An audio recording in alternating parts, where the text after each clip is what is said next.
So my investigation into one of these projects, Scooter Coin, I've come into that world via a crypto influencer called Bitman360. Now I'm curious, have you ever interacted with him? Are you aware of Scooter Coin at all? Right. So I mean, like I think I said earlier, I've seen him around a little bit. I've seen that he's got some YouTube presence and is, seems enthusiastic about what he's doing. But I really, I come from a skateboarding background, so I grew up skating and surfing, and so the scooter thing was kind of some pussy shit, right? And but at what's yeah, but at the same time, if he's using a hardware device, this buttercup deal that can stimulate his crowd audience, these participants to get out, exercise, do tricks and earn points, tokens, coins, whatever, then more power to him, man. I mean, that's great. If he's out, I mean, some of the best influencers in this space are the ones that are out, pounding the pavement and at the conferences, sitting there at their booths and, inviting people over. Hey, have some stickers. Let me tell you about this. I've seen Scooter Bitman 360, taking that approach. And so, more power to him. He was in Consensus, New York 2019. That was where he was peddling. He had a booth there. I've seen some footage online. You can see, yeah, him, peddling his wares. But it's not it's not. I'm not arguing the fact that the invention that he's created, this Buttercup 3. I mean, it's 3. He's done 1 and 2. Has still delivered shit. Now we're on to number 3. The vision is big, and it's given. It can be adapted for electric scooters, of which there are shitloads around the world these days. Go for a scooter to the shop, earn some scooter coin, etc., etc. I mean, it makes perfect sense. But for the life of me, I can't understand how the bloody hell it actually works. And I've paid engineers to watch the videos. He's got a few prototypes and some 3D models and what have you, and he tries to explain the mechanics of it.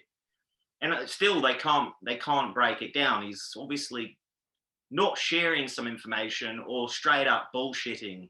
It's rather I just it pisses me off just thinking about it.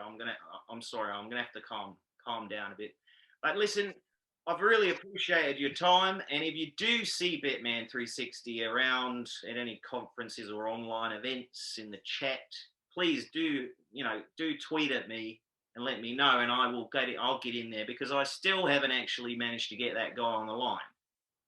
Yeah, see, all this has made me even more interested, so I'm definitely gonna be looking into it more. I mean, you've done quite a bit of traveling, and you've spoken with a number of influencers and fakefluencers as well, for that matter. This is kind of your first step into cryptocurrency, I assume. I'm sure you've seen the good and the bad. Tell me about something good that you've seen. Something good in the crypto world. Well, listen, I'm an avid reader, so I have actually read mountains and mountains of documentation around DeFi specifically, because I found that part of it genuinely interesting. And I'm also a art collector, so the non-fungible tokens and how they connect to the digital art, I'm genuinely becoming more and more curious about those aspects. Whether or not I can say that that's good or bad at this point, I don't know. I'm not the most patient of investors. I usually like a quick return. I'm not in it for decades or what have you. It seems like some of these crypto tribalists are. Yeah. But apart from that, I've interviewed with quite a few people now, and there's some genuinely intelligent people. I don't know if they're honest or not, but you can get a sense when you interview with people and you chat a bit. This person is intelligent. They're not idiots. The only thing is why do they have to spend so much energy attracting idiots to their projects? Because, and this is where it comes back to religion for me. You have this kind of messiah character, right? Saying, come, my children, come, invest with me. We will go to the moon, praise the pump and all this shit you see on Twitter. Yeah, yeah. Just cracks me up. And I don't understand how they feel they have the balls to just hand out this kind of advice in public. And, there's going to be the good and the bad. It comes back to the good and the bad. And this is the craziest space, I think, in the world right now. I think there's more scammers in this space than perhaps anything else, any other industry in the world right now. But there's also going to be some of the absolute most amazing things that do come out of this space. So take it for what you will. Learn due diligence, learn from the veterans and people that are, trusted. And, I think it's just a journey, and people have to make mistakes as well, just to learn.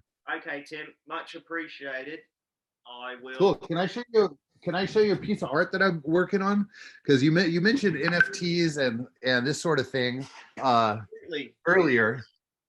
And I'm actually working on repurposing some artworks and putting them up for sale, just kind of as a fun little side hobby project. But this would be a Bitcoin wallet right here, and so I'm playing around with this. So I bought the print at a thrift store. It's actually a signed lithograph. Then I put the candles on, put the astronaut, the Bitcoin moon and stuff like that. I definitely believe in the future. I think that this is a good fun little commemorative piece kind of thing. So that's just something I'm doing, on the side as a hobby. And I think that it's kind of a fun little project. Tim, what I have noticed is every other guy's an artist in crypto. Well, right? Okay, but in theory, right, now that it's been on camera, can somebody scan that QR code? No, because the way that it works is there's a public key and a private key. So this right here is actually a public key, and actually I'm still working on that. So this is a public key, and anyone can scan this and see what the balance is in this wallet. Can I just try to scan that through the lens and see if it works? Yeah, it has 0 on it right now, but you're welcome to scan it. But then will I be able to see your entire transactional history and what have you? Yeah, you will actually. And by the time this airs, maybe there'll be some transactions on there. Maybe I'll put a couple bucks on there just for fun. All right, let me just pull the camera up here and see if it actually reads that. Oh, look at that. You got it? Yeah, no, look, it has worked. It's ended up launching. It automatically launched a wallet that I have on my phone called I'm Token. Sweet. So that's going to pull up this this hash right here, this address rather, and so this is different than a private key, because this right here, a public key is public. You can make it public, and anyone can see it, and they can only see what the balance is on it, but they can't take anything from it. Whereas if I publish the private key, then of course people would take money from. Yes. No, I'm familiar with the process. I'm just curious, why did it launch a wallet and not the web URL? Probably because it prompted you to see if you want to send money to it. You want to send $1 to it? Okay, yeah, no, I just downloaded something called I'm Token. It's like a wallet, crypto wallet, but I haven't actually created an account or anything. So, okay. Does blockchain have the solution to the fakefluencer problem?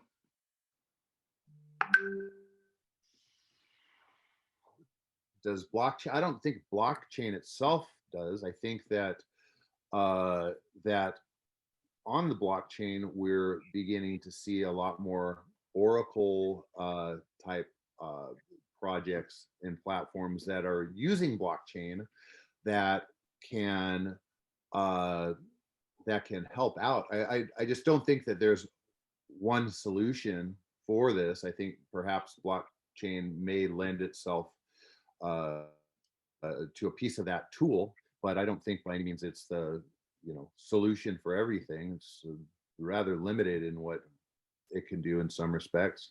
And oracles are when data from outside the blockchain is written into the blockchain, right?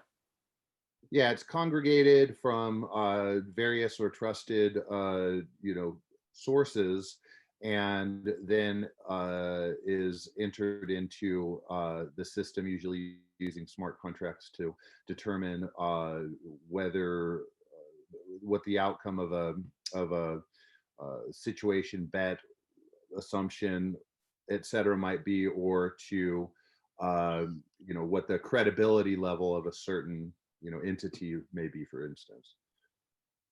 What does the future of the crypto influencer space look like?